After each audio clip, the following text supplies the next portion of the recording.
Orang-orang Dayak itu orang baik, saudara. Walaupun mereka banyak yang bukan Islam, adat budaya mereka itu baik. Selama ini mereka nggak pernah ganggu orang Islam, saudara. Dulu saya pernah punya pengalaman beberapa tahun yang lalu. Saya datang ke Pontianak. Saya datang dapat 3 hari di sana. Ternyata sang gubernur, saudara yang kafir, itu diam-diam mengumpulkan pemuda Dayak dari daerah, saudara. Diangkut dengan truk-truk untuk dibawa ke tengah kota Pontianak, ke benteng mereka yang disebut rumah adat Betang, saudara. Kami nggak tahu, kami datang, kami dakwah. Saudara, begitu hari terakhir, jam 7 pagi, saya diantar ke bandara, saya terbang. Ternyata jam 8 pagi, mereka salah hitung. Mereka pikir saya belum pulang. Itu 2000 lebih pemuda Dayak dengan parang, dengan mandau turun ke jalan. Mau nyari saya, saudara.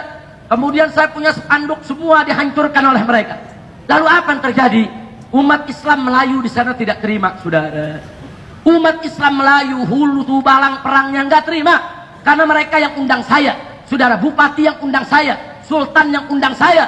Mereka semua marah, saudara. Akhirnya, saudara, umat Islam dari semua suku, Melayunya, saudara, Maduranya, Bugisnya, Makassarnya, Butonnya, Banjarnya, semua turun ke jalan, saudara. Dan akhirnya terjadi tempur antara umat Islam dengan mereka di tengah kota. Enggak, televisi enggak berani menyiarkan, saudara. Saya dikontak, Habib, apa yang harus kita lakukan? Saya sudah mendarat di Jakarta. Saya katakan, Anda tidak boleh mundur.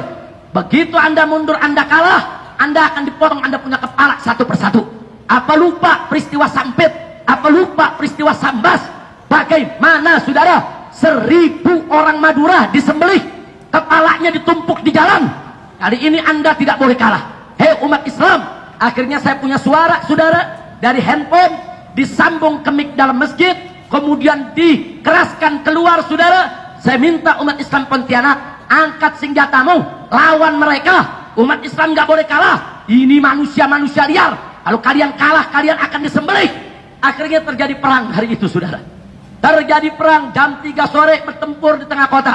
15 menit pertempuran, 3 orang Dayak mati di tengah jalan, saudara. Begitu mereka mati 3, saudara, biang mereka badan besar, tato semua, bubar yang lainnya, saudara. Sampai jam 10 terus umat Islam merangsek. Benteng mereka kita rebut, saudara.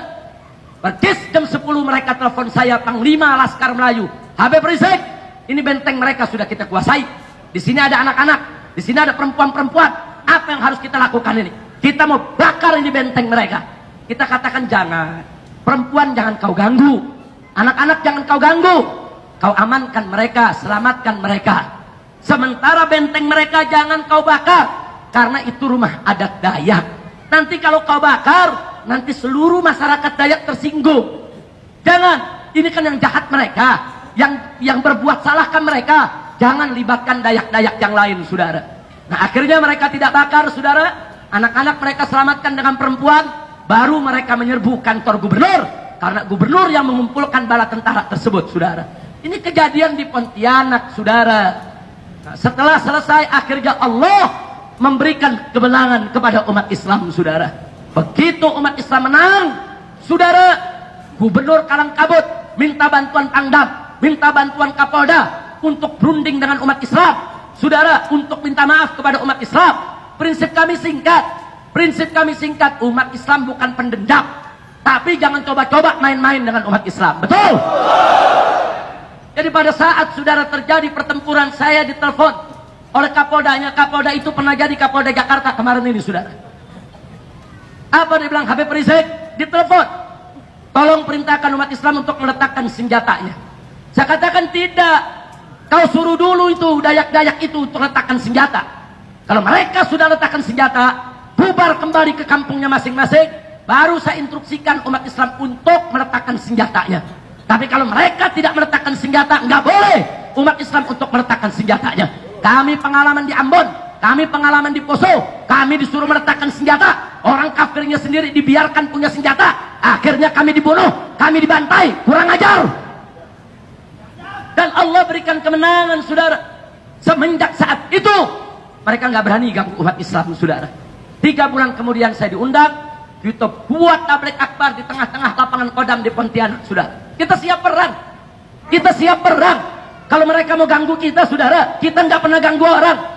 Makanya di sana umat Islam mengatakan, pendeta-pendeta kalian datang ke Pontianak, kami tidak ganggu.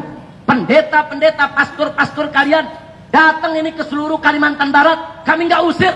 Kenapa ulama kami kalian mau usir? Kenapa habib kami kalian mau usir? Kenapa guru kami kalian mau usir? Orang Dayak mengatakan, ini tanah kami, ini bumi kami.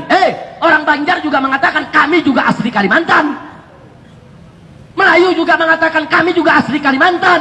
Bukan kau saja yang pribumi di Kalimantan. Masya Allah, kira-kira jelas tidak? Semenjak saat itu, saudara, kondisi tenang. Tapi Anda perlu tahu, orang-orang Dayak itu orang baik, saudara. Walaupun mereka banyak yang bukan Islam, adat budaya mereka itu baik. Selama ini mereka nggak pernah ganggu orang Islam, saudara. Diri, saudara.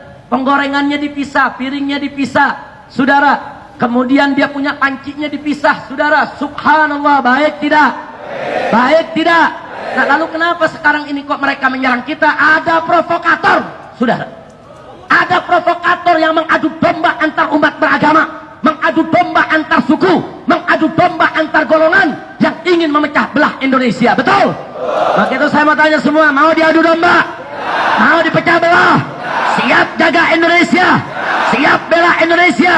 Siap jaga NKRI? Siap jaga Bhinneka Tunggal Ika? Takbir! Takbir! Sallu ala Nabi! Itu saja yang saya mau sampaikan, saudara. Jadi artinya, tolong polisi jangan overacting.